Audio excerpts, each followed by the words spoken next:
పాదయాత్రలో అనేక సార్లు చెప్పాను అధ్యక్ష, నిజం కొంచెం చేదుగా ఉంటుంది, అబద్ధం తీయగా ఉంటుందని అధ్యక్ష. ఆనాడు అబద్ధం చెప్పి అధికారంలోకి వచ్చిన వ్యక్తి వైఎస్ జగన్మోహన్ రెడ్డి గారు అధ్యక్ష.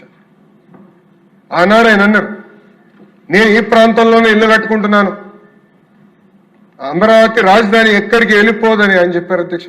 ఆయనతో పాటు అనేక మంది వైకాపా సభ్యులు కూడా అదే చెప్పారు అధ్యక్ష.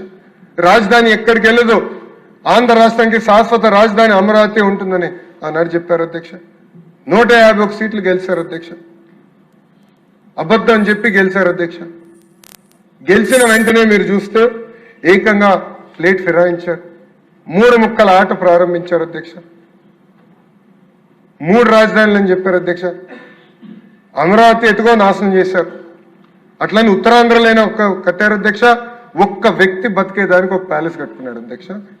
700 కోట్ల రూపాయలు ఖర్చు పెట్టి, అంతేగాని ఒక్క అభివృద్ధి కార్యక్రమం చేయాలి, ఒక్క పరిశ్రమ తీసుకురాలేదు అధ్యక్ష.